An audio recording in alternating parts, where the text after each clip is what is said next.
was 2027. Advances in biotechnology were helping people improve their physical and mental abilities to an amazing degree. Provided, of course, they had enough money. A new breed of people was emerging, half human, half machine. And in Detroit, at least, not everyone was happy to see it. I'd just landed a job as head of security at SHAREf Industries, a cutting-edge biotech firm. David Sarif himself handpicked me for the job, said he needed me to keep his people safe. My ex, Megan Reed, was one of them. Brilliant neuroscientist, Megan had found a way to make augmentation safe and affordable for everyone. All she had to do was present her research to Congress. But the night before her big meeting, my security measures failed. A team of Black Op mercenaries stormed into SHAREf headquarters, massacring everyone in sight. 3 of the mercs were heavily augmented walking tanks. Their mission? Take out Megan and her team. I tried to stop them, but their leader tossed me through a plate glass wall. Last thing I heard as his bullets slammed into my brain was Megan's dying scream. I should have died with her. Only I didn't. High-end military-grade enhancements saved my life. The best augmentation SHAREf's money could buy. It took me half a year to get a feel for her.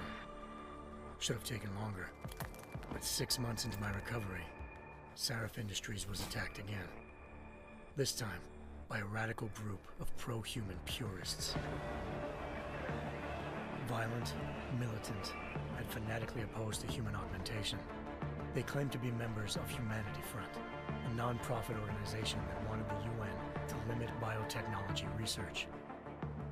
The thugs broke into SHAREf's factory and found machinists working overtime on a top-secret military augment called the Typhoon. SHAREf sent me to retrieve it, and when I did, I found one of the so-called purists next to it, wired with cerebral implants, trying to download its classified specs. Obviously, something more was going on. The AUG killed himself before I could question him. SHAREf ordered me to dig deeper, so with the help of Frank Pritchard, SHAREf's head of cybersecurity, I did. Turns out a second hacker had been controlling the AUG's actions from somewhere off-site. Pritchard and I tracked his signal to a secret FEMA internment camp in Detroit. The Black Op mercenaries were there. The same mercs who'd left me for dead 6 months before. Figured they'd try again when they saw me. It wasn't so easy for them this time. I took out the tank named Barrett, even got him to give me a new lead. A penthouse apartment in China. Of course, we both knew it would be a trap in the end.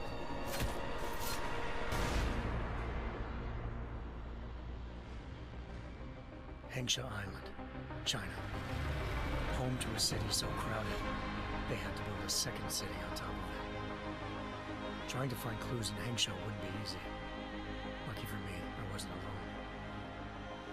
Farida Malik, SHAREf Industries' ace pilot, had lived in Hengsha before. A good person to have on your side. She knew enough about the place to get me around.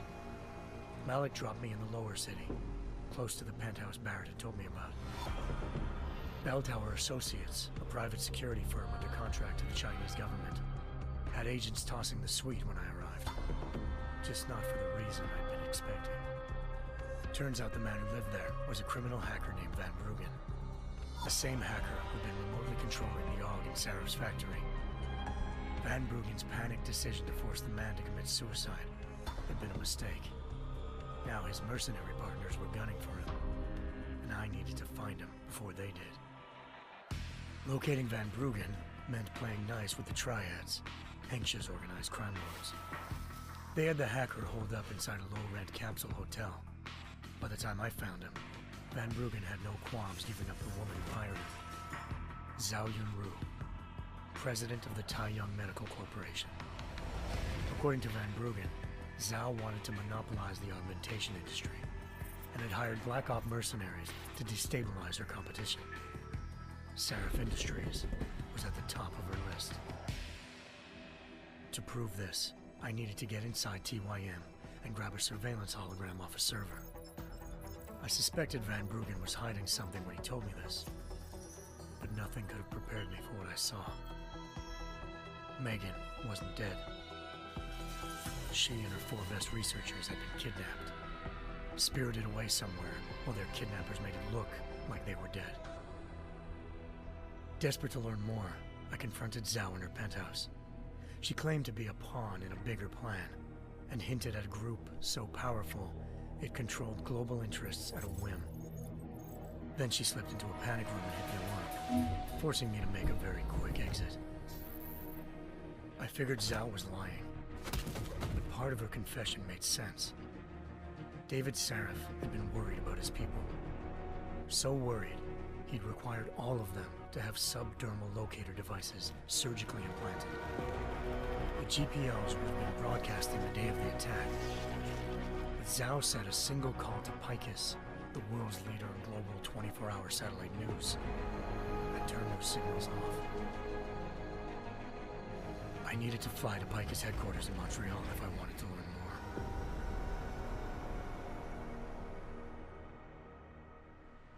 more. Eliza Cassan, Picus Communications' First Lady of News. Malik thought I was reaching when I told her Eliza was involved in this. The world's most famous news anchor, working with a mercenary hit squad.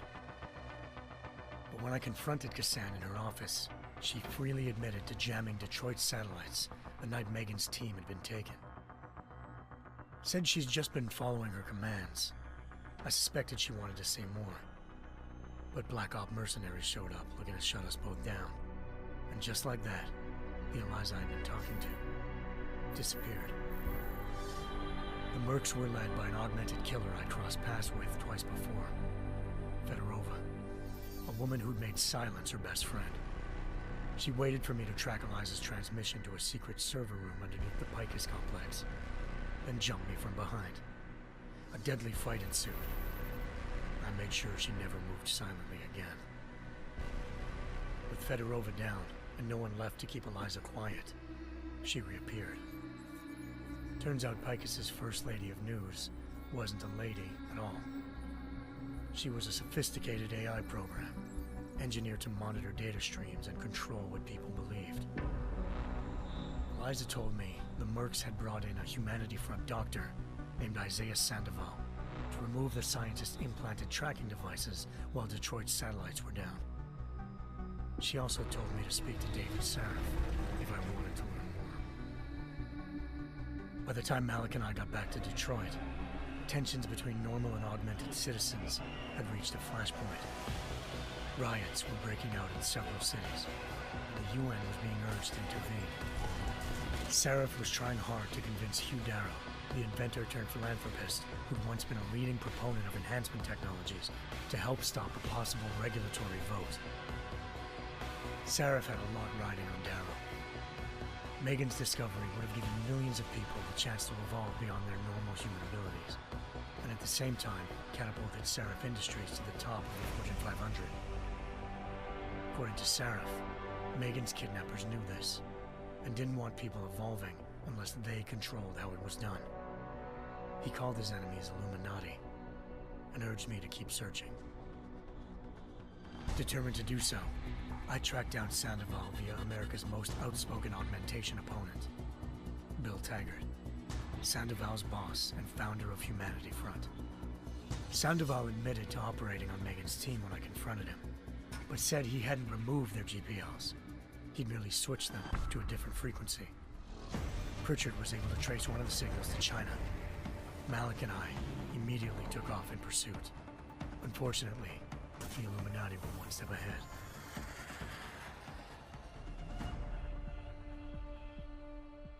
Ambushed. Shot out of the sky by Bell Tower Associates, seconds after entering Hengsha's airspace. Malik's piloting skills saved me. After a tense and bitter struggle, I escaped into Lower Hengsha. The tracking signal I was following led straight to the Triads, or more specifically, to the augmented arm of Tong Si-hung, leader of a gang of augmentation harvesters. Tong said they'd taken the arm off a corpse, which Bell Tower had left at their door, meaning at least one of Saref's scientists was dead. Maybe not the rest of them, though. Tong pointed me to a port used for human trafficking and helped me slip aboard a bell tower ship. It was sailing to Rifleman Bank Station, a military base in the South China Sea. Bell Tower was holding kidnapped civilians as prisoners there, and using them to perfect the Chiron Project, a human-computer interface that left most of its test subjects dead. My search for Megan would have ended then, if not for a mysterious ally named Quinn. In exchange for my help exposing Bell Tower, he slipped me aboard a second ship headed to Singapore, and an Illuminati-run biotech facility called Omega Ranch. 3 of SHAREf's scientists were there, forced by their captors to create a technology capable of remotely shutting down augmented abilities. Thanks to an emergency recall notice issued by the World Health Organization, millions of people all over the world already had the biochip installed. With the help of the scientists, I tracked Megan to a private section of the ranch. There, I ran into Yaron Namir, the walking tank who'd put a bullet in my brain the first time we met. He'd teamed up with Zhao and was hoping to catch me off guard. Their little ambush didn't work. I found Megan in a suite belonging to Hugh Darrow, the billionaire philanthropist who SHAREf had called on for help. Darrow had convinced her to go along with the biochip plan by promising to sabotage the tech. As she was explaining this, Darrow appeared in a global broadcast, telling the world that augmentations would be the death of mankind. Then he activated the biochips to prove his point. All over the world, augmented people flew into a killing frenzy. Darrow had betrayed everyone, and it was up to me to set things right. To do it, I had to reach Panchaea, a massive installation in the Arctic Ocean. As I raced through corridors built by an all-augmented workforce, I saw death and destruction firsthand. By the time I shut down Darrow's broadcast, I knew the damage he'd done. Still, humanity's future remained unclear. How would the world react to this sabotage? Would people ever regain their faith in augmentations again? What would be the Illuminati's next move? Only time will give us the answers.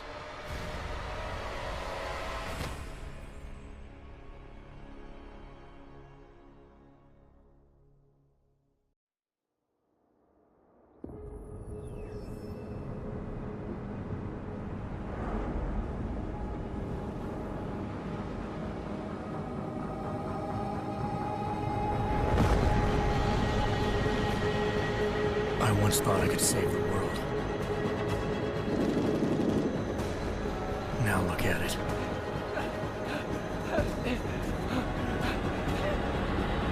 In yet another augmented terror attack, 251 passengers aboard Sister Airlines Flight 451 were killed when an augmented passenger broke into the plane's cockpit and ruthlessly butchered its flight crew.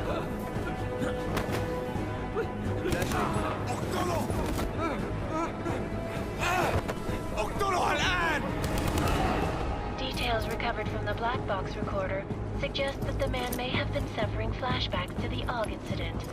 That horrible day 2 years ago when augmented people all over the world flew into a psychotic killing spree, causing the greatest loss of life in recent history. Sometimes, you just have to let go and embrace what you've become. Not gonna go all wonky on us now, Hansa, are you? Well, if I do, McCready, I guarantee you'll never see it coming. Agent Jensen, am I gonna have a problem with you? No, sir. No reason to assume you would. Good, because you are the only augmented operative on this team, and I intend to make good use of you. Listen up, all of you.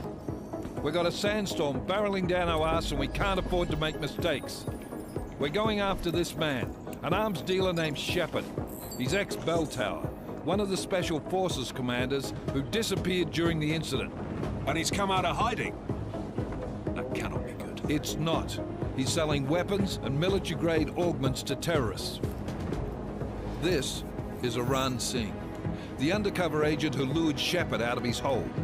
Best you see Interpol's got. For 3 years he's worked hard to get in tight with the Jinn, an Iraqi smuggling cartel that's infected the Eastern Hemisphere like a plague. Last week, our arms dealer sent a message to the Jinn, offering to sell them a shitload of black market merchandise dirt cheap. They told Singh to handle the buy. They're not gonna like it when Interpol disrupts their party. Singh's cover really that good? It is right now. We need to keep it that way. This is where the deal's going down. A half-finished high-rise hotel that's been abandoned ever since the incident. It's not a pretty picture inside. Let me guess. Most of the laborers were augmented with heavy-duty industrial rigs. So when the incident hit, and they all went schizo, things got gruesome real fast. And no one, except for some homeless junkies, have been inside the place ever since. So what's the plan, Director? Singh's meeting Shepard on the ground floor, inside the hotel's main atrium. He sent the bulk of his Jinn crew to the penthouse levels to secure a vantage point. I want McCready's team to take up positions overlooking the atrium and make the arrest. Jensen, you're going in solo from the roof. My objectives? Keep the Jinn from joining the party. As far as we can tell, only one route connects the atrium to the penthouse level, a halfway decent elevator shaft. Here. I want you to block access to it. Fine. Just cut me loose. Do you plan on relying solely on your augments for this one? I'd recommend taking a little hardware, just to be sure.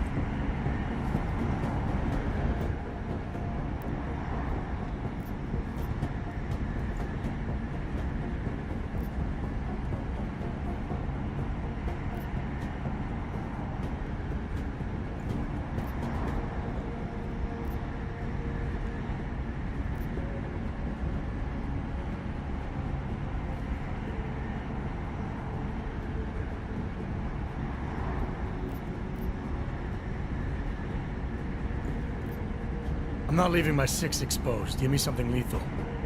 Your call, but Singh's undercover in all this. So watch your fucking sights. What about range?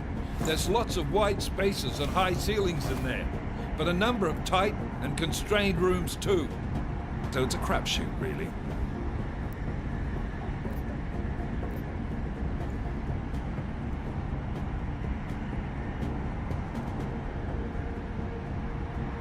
Well, I'm not looking to play dice with anyone in there.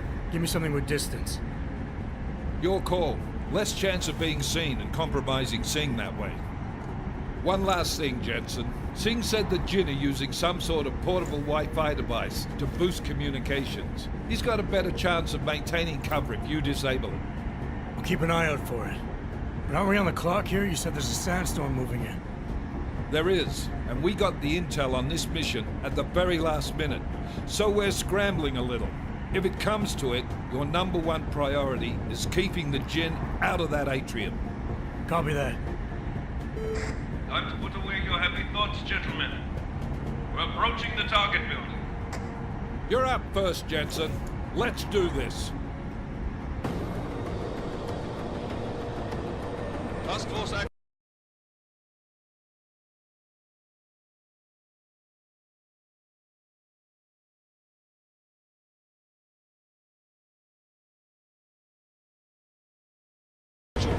This is Knife Leader. Engage Hush drives and descend to Angels 1-5.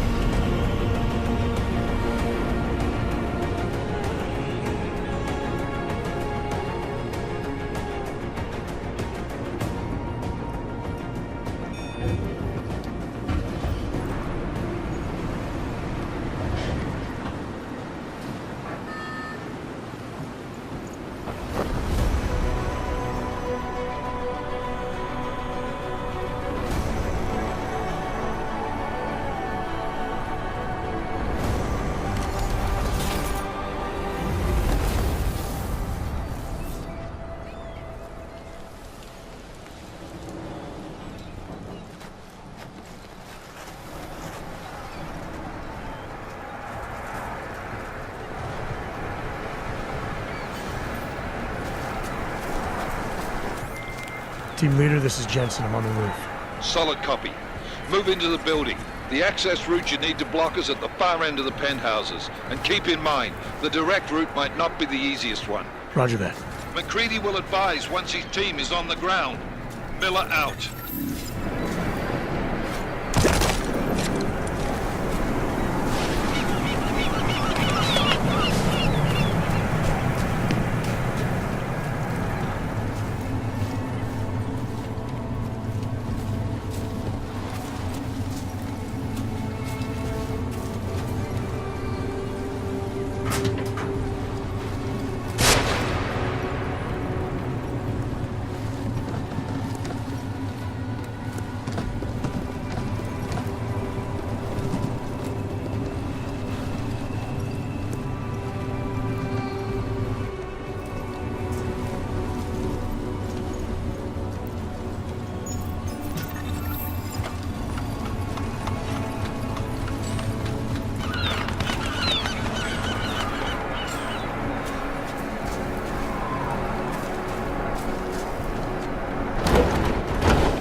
Jensen, we're moving through. Oh, fuck!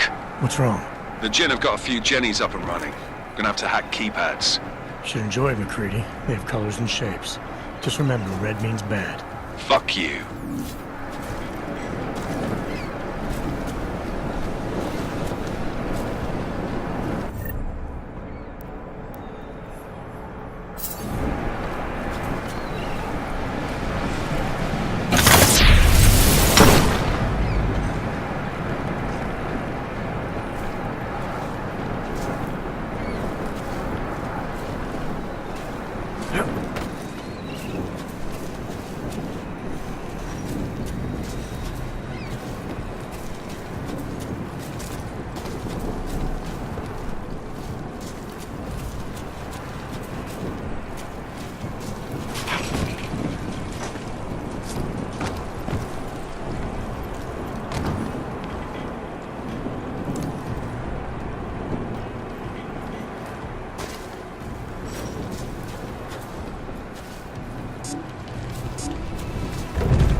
Anomaly detected.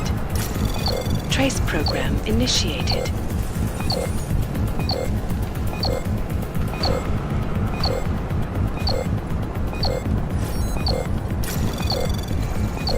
Access granted.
Anomaly detected.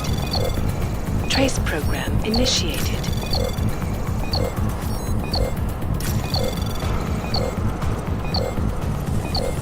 Access granted.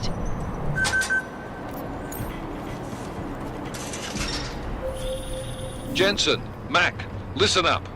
Doppler shows that sandstorm's moving in fast. It's big, and it's gonna hit us hard. God, I hate the fucking desert. Confirm visual? I can't. Time is not on our side. Copy that. Solid copy.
شفته كمان؟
تمام هنا.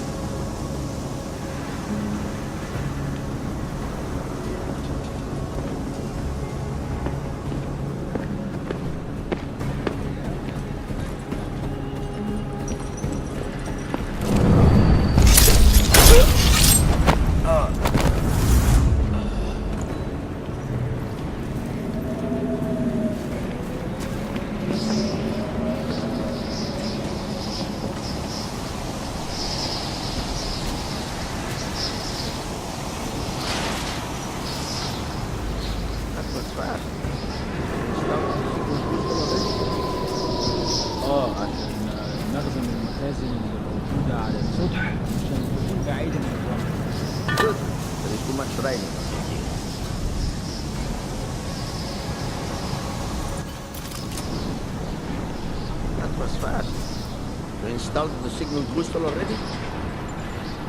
عشان المخزن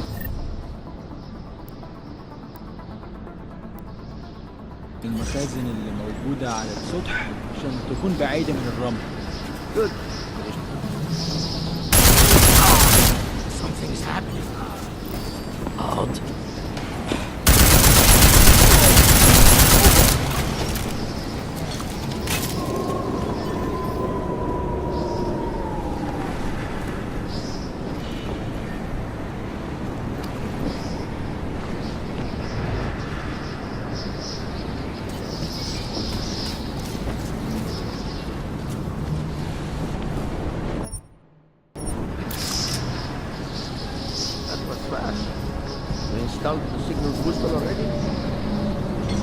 عشان المخزن من المخازن اللي موجودة على السطح عشان تكون بعيدة من الرمل. Good. There's too much riding on this thing. I think we need to come take it down.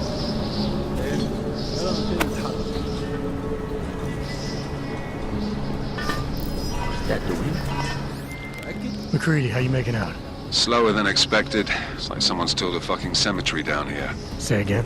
When the shit hit the fan in 27, the rush must have been for the stairs. There's corpses everywhere. A lot of your cousins are here too, Jensen. You want me to grab you any spare parts? No parts, but I take mine with cream and 2 sugars while you're asking. Never have company.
never have come here.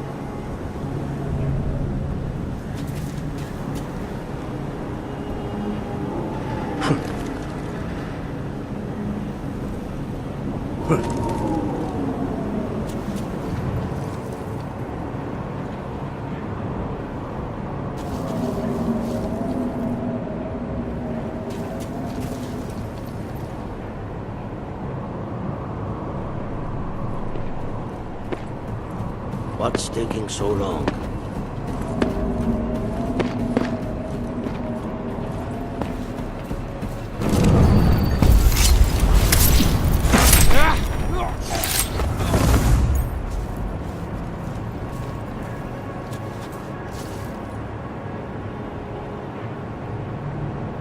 He will be avenged!